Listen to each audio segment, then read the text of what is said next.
さてここからは N 特です。流行の B 級グルメですが、最近はワールドワイドな B 級グルメが日本に次々と上陸しているんです。肉汁たっぷりの串焼きに真っ赤な激辛チキン。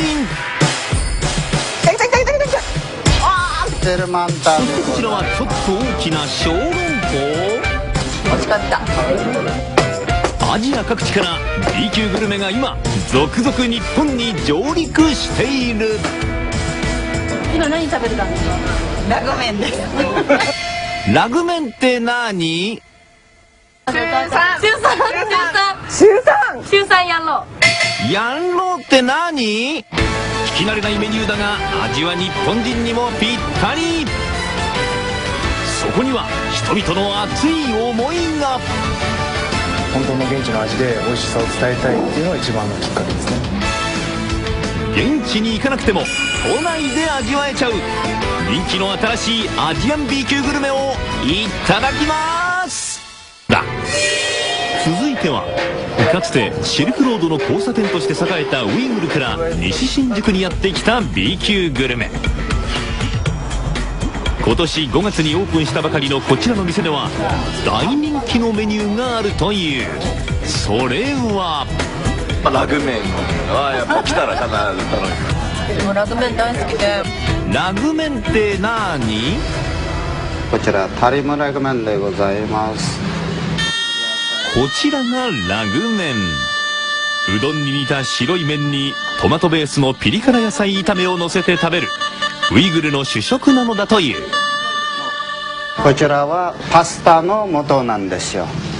日本にとって言えば讃岐うどんの素なんです。うどんのルーツとも言われるその麺の特徴はパスタよりもちもちでうどんよりコシが強い独特の食感。この日も次々とラグメンの注文が入る。日本人にも食べやすい味で評判は上々だ。美味しいですよ。これ大好きなんですよ。さらにこの麺にはすんごい秘密があった。なんと一人前が1本の麺。そこにはウイグル伝統の驚きの技が。うどんやそばのように包丁で切るのではなく両手だけを使い徐々に伸ばしていくのだ。ここの料理食べてもっとウイグル人を理解してもらおうじゃないのと思う考えがあるんです。オーナーのスラジリンさんは9年前に来日。留学先の日本でウイグル料理を広めたいと奥さんのミケライさんとレストランの開業にこぎつけた。店ではラグメンと並ぶもう一つの看板メニューがあった。それはペテルマンタでございます。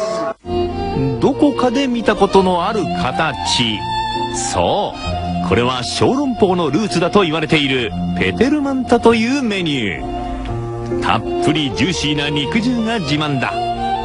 さらにこちらはみじん切りのかぼちゃが甘くてヘルシーなカワマンタ。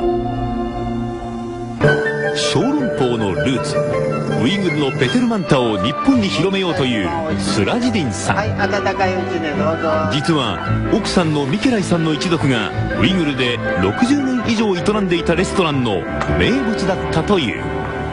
食を通してウイグル文化を伝えたいという思いで彼は留学先の日本にレストランをオープンさせたのだ。